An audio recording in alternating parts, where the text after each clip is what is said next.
All right. Good afternoon, guys. All right. Very pleased with our class that we've signed. You look at the 19 young men that has come in.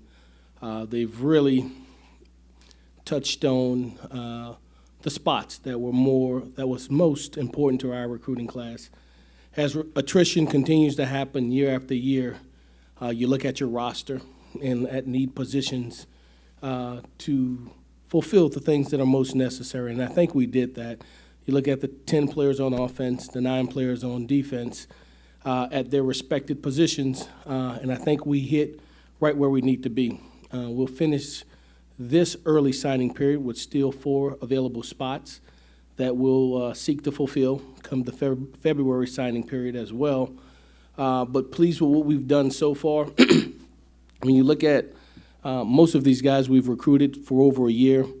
We've done due diligence in having them on our campus as early as last summer, last February for our junior day, and have done a great job of going back out and seeing them last spring, this fall, and then, of course, into the contact period, from evaluation to the contact period, to know them best, academically, character-wise, and just as important from an athletic standpoint. So we're very pleased with the young men that we have and who they are as a complete person. From that point, we'll go ahead and open up the questions. Coach, did you find in recruiting that the way the team kind of finished and didn't go to a bowl game affected recruiting efforts at all? Not at all. It's interesting because it's all in presentation, and when you're recognizing the prospect, the parent, the need, and how they fit into the need, sometimes it bodes even better for you because they see the availability, the opportunity for them to come and contribute. And so many of them want to seek early playing time, and they look at our attrition and what we're losing and their opportunities to come in and to compete for starting position or impact playing time of significant snaps early on. And so we're able to show a real picture to our student athletes. And it's not like we're on a whim and a car salesman trying to just throw something at someone, that there's sincere relationships involved with that. And so the 9 months, the 12 months, the 14 months that we've been in this courtship allows us to withstand even those tough times because there are sincere relationships there. So we didn't lose one person that was committed to us at all in the midst of the tough times at the back end of the season, or even the tough times in some of the unfortunate situation with some of our coaches leaving. None of that affected us at all. We didn't lose one. So, no, I don't think it affected us. Coach, now that you've been through one of these, the very first early signing period, how do you like it? And, what are your viewpoints on it? There's good and bad to it. It speeds up the evaluation portion of it, that you have to be diligent. And when the NC2A came out with this legislation that said if you sign them, in spite of what may happen, that number is going to count against you. And so we signed John, and he doesn't academically qualify, then tough loss. You've lost that number.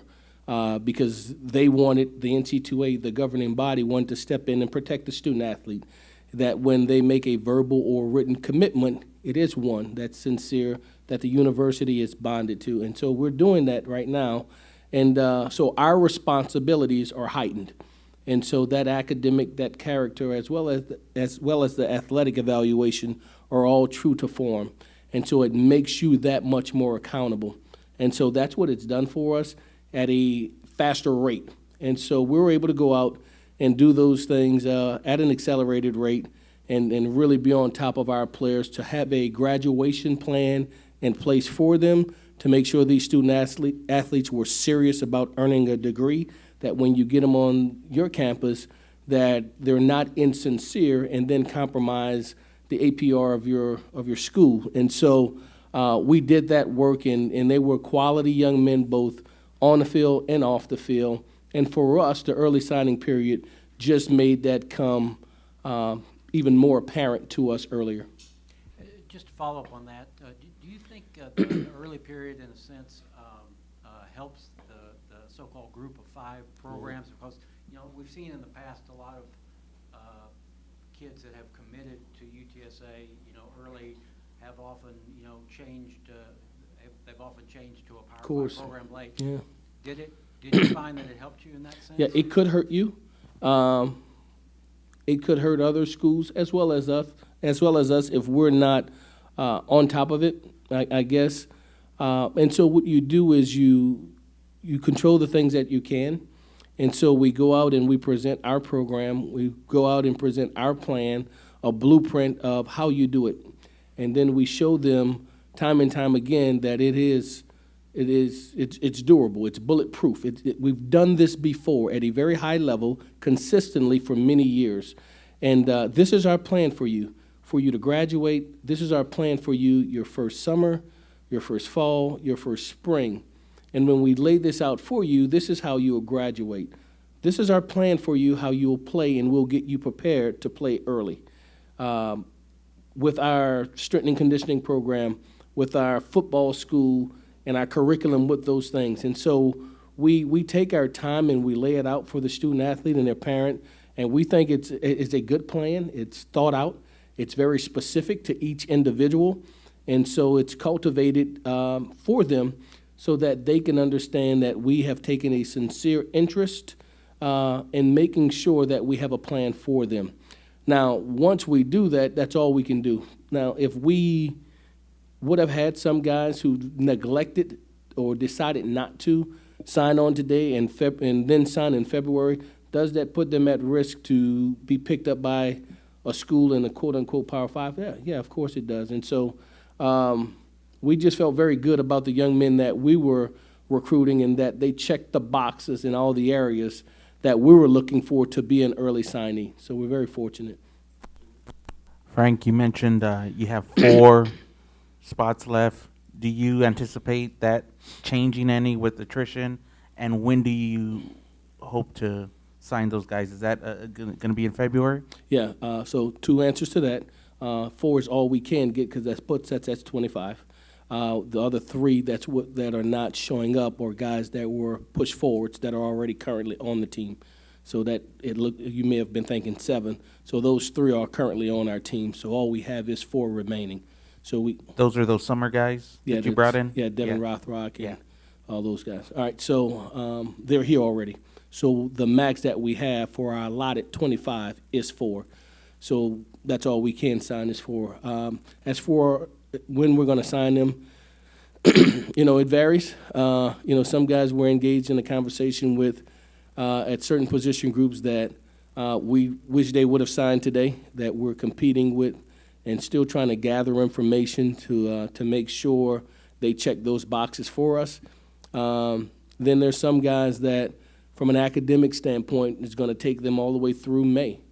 And so we may wait, for that time to make sure we don't put ourselves in harm's way of signing a young man who does not academically qualify, thus us losing a scholarship. We cannot afford to lose scholarships. And so I think it'll vary. Some may be early as next week, some in February, and some and 1 or 2 may not be until May. So we'll do the right thing by evaluating the best fit, the best program type fit for us, and then we'll go about getting that young man signed.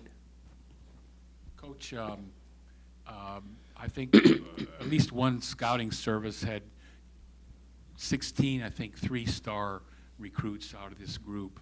I don't know how much you pay attention to that. Yeah. It may be kind of arbitrary, but I think that's more than you had even last year. Yeah. How do you feel about that? Feel good about it.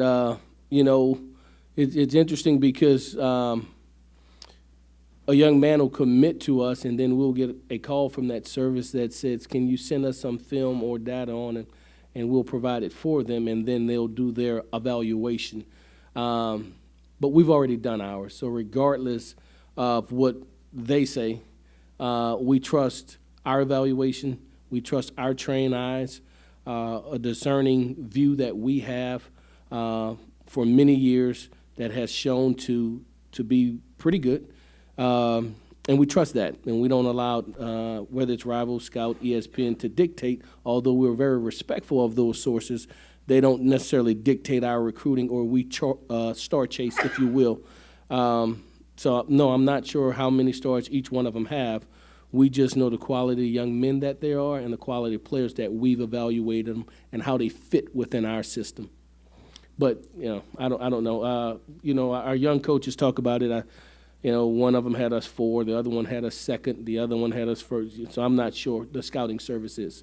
So I don't know which one was which. Or in the conference? Yeah.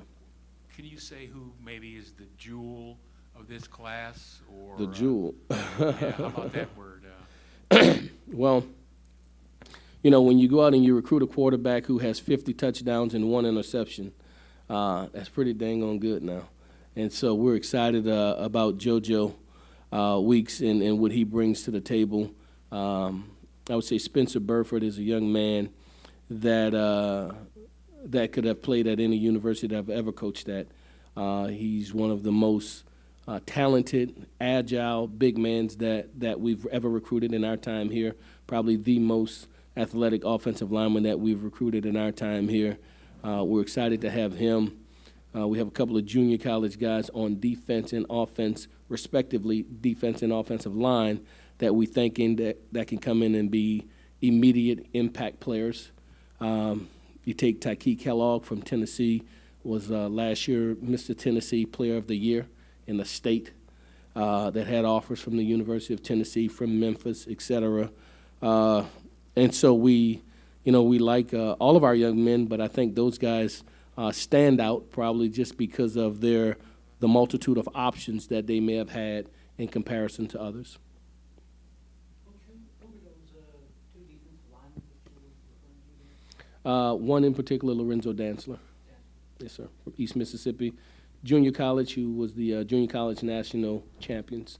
He was their defensive MVP on the national championship team. Do you know the 6, you mentioned that there are 6 of these kids that will be coming in the spring. Do you know, can you say who those 6 are? Well, I got all the lists in front of me. Yeah, I can. All right, Lorenzo Dantzler, Jalen Gilmore, TJ King, Andrew McGowan, Tyke Kellogg, Trey Shannon. Those are the 6. Frank, I was wondering if you could expound a little bit more on JoJo Weeks. He committed kind of late in the cycle. Yeah. Can you talk about, just getting him in and what he means to this class? Yeah, he was a baseball commit that was recruited all over this state for sure. Eventually wound up committing to Texas State, having offers from SMU and several other schools to play baseball as well. And he came, we got a chance to see him last year and thought that he was a good player and just kind of monitored his progress. And he bulked up to a 225-pound frame on a 6'3" plus body, and just continued to find a way throughout the season to garner victories for his football team. And they won against teams that were more talented than they were.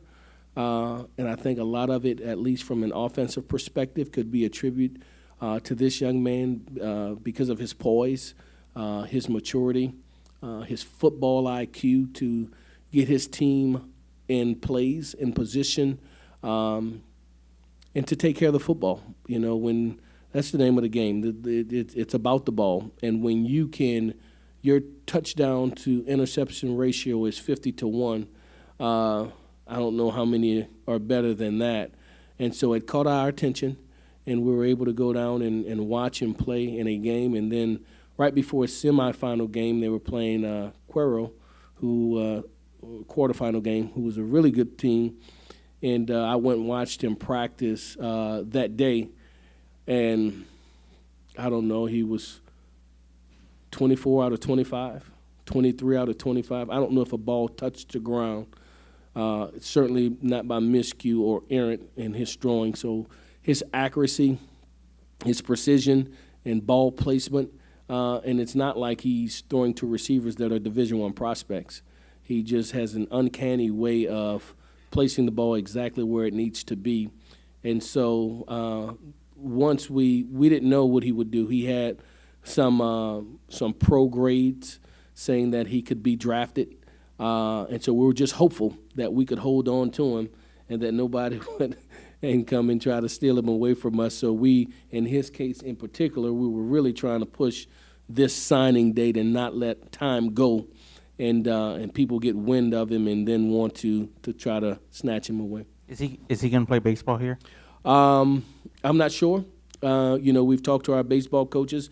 They would give him the option to.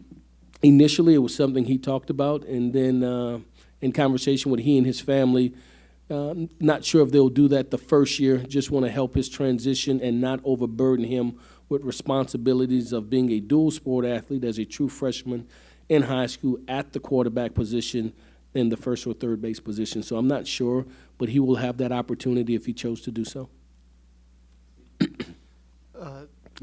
Sunday, you had a pair of former Roadrunners play each other in the Yeah. NFL, Morgan and Jarvian Williams. What do you think that says to potential recruits that, UTSA, you can go there too? Yeah, that your dreams aren't deferred when you come to school here, that everything that you ever aspired to be, every dream that you've ever had can become a reality when you come to UTSA, that we play football at a high level here throughout this fall season as well as on our pro day, that all 32 NFL teams will be represented, that the National Football League drafts individuals. They don't draft universities.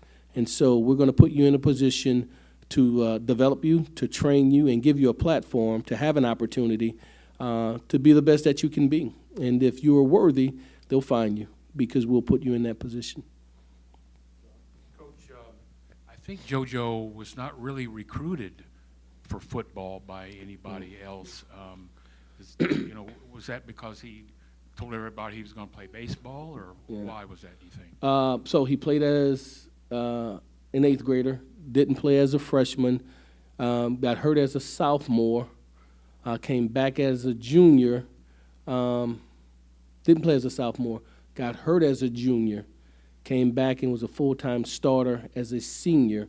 And so the body of work in the file wasn't as lengthy as some would want.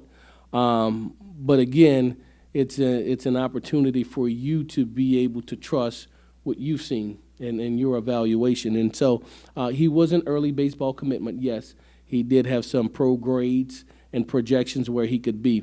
And maybe that was it. When we started recruiting him after watching his game film, watching him play a game live, watching him practice live, we don't really ask him who else is offering you or, to validate our evaluation. We watch him, and then we make the determination. So in my eyes, he's a 5-star. And for us, that's all that matters. To follow up on that, you had said earlier, I think, you were still going to recruit. You're going to recruit 2 quarterbacks this cycle. Are you still working on that? That's a possibility. Okay. Yeah. If you do that, I think you would be 5. Correct me if I'm wrong. Quarterbacks on scholarship. That is correct. Mm-hmm. Would seem to be a wide open race for that. Yeah, spot. we're bottom heavy. We have a redshirt freshman. We have a sophomore. We got a guy we transferred in that was an emergency that we needed in Allen. Last year, JoJo would be a freshman. And so we still don't have a maturity at the position group that you would want. If we took another one, it would probably be somebody who was seasoned that we thought could come in and compete early on for playing time as we allowed the development of our youth to take its place. Frank, can you talk about not only was this accelerated due to the evaluation time being condensed with the early signing period, but you also did this without an offensive coordinator and a defensive coordinator. Can you talk about the challenges associated with that? Yeah, it is challenging, and it was, one of those things where it's always concerning to parents, when transition happens, and so especially at those positions. And so I think it's imperative at that point then to get into those homes and assure those parents and that prospect that the leadership of this program is intact and the things that we're going to do will be intact and that the culture of our program is intact. And I think when that's conveyed to them and they come on our campus and they spend time with our staff, with our administration, when we go into their homes with our presentation, it's able to validate that and give them assurance that they made the right decision, that every one of us are replaceable, that one person leaving won't change anything that we're doing, that our house is in order, and we have a plan, and that plan is in place for your son to be successful. Are you close to naming their replacements? Pete and Frank? I am not. Well, I could be. I don't know. They got to say yes. We're working on it, John. Frank, this morning when the list of guys started coming over, Yeah. I kind of chuckled when I saw that one of your guys is from the hometown of Elvis Presley, Tupelo, Mississippi. So Yeah. you're going to be one of probably the only football team maybe in America that's got somebody from Elvis's hometown. That's got to mean something, I guess. Huh? Well, you know what? He actually had a teammate that signed with Missouri today, Peter Gray. You're talking about an outstanding defensive end who had, as a defensive end, that had 6 interceptions, 3 for touchdowns this year. Outstanding football player by way of Texas. He's from Texas. His dad's job moved him to Tupelo, Mississippi. But, yeah, we're excited about Peter and what he brings to the table. And, yeah, that's Elvis land. You're correct. Yeah. Let's see, can't remember who was now. So this is not, the signing period, early signing period goes a couple more days, but you're done. Yeah, so for us, you know, the window, I wasn't a fan of the window, okay? And so, but there's always a window. There's a window in February. You know, that's the first signing date, not the last. And I say that when we don't fulfill all of our slots in February. Well, when we got prepared to deal with the December 20th date, it was a lot of things that had to come to play. The high school that was either out of school or about to get out of school, to give the student athlete his moment to sit in front of a podium and his peers, and you didn't want to take that away from him, et cetera, et cetera, et cetera. And so what we did was work closely with principals, with counselors, with head coaches, and parents alike to make sure that it was one that gave the student athlete their moment and what they had been striving for their entire life, and then allowed us to be strategic and functional on our part. And so today we signed 19 guys, 15 high school, 4 junior college guys, 13 from the state of Texas. We wanted to be able to stand in front of you today, sit in front of you today, and present a class and not have 3 today, 2 tomorrow, 6 next week. We're not doing all that, all right? So December 20th is the date. And so we identified it. We identified a date as December 20th and explained to our parents and our student athletes what was ideal, that we're able to present your son when we do these interviews as we announce our class, and not have it trickling in 1 day, then 2 days, then 3 days, and, you know, just didn't want that, wanted to do it cleanly, I guess, if you will. One last thing. Yeah. The young man from Tennessee that didn't play his senior Yeah. year because he was suspended. Yeah, Can you talk about that, the decision to recruit him? yeah. Anyway, Yeah. what happened? Yeah, know him. Coached his, when I was at the University of Tennessee, coached his uncle or his older cousin. Know the family, know the mom, know the dad, understand the situation, what happened at the school.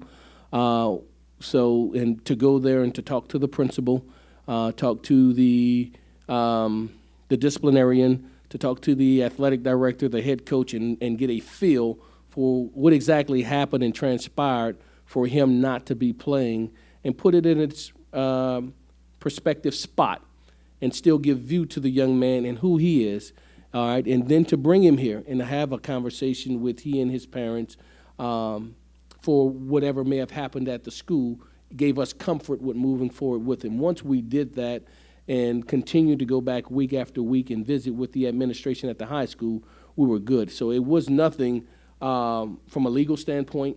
There were no arrests. There's no issues like that. It gave us comfort with moving forward with him. Wonderful young man. We're glad to have him. We're very fortunate to have him on our football team.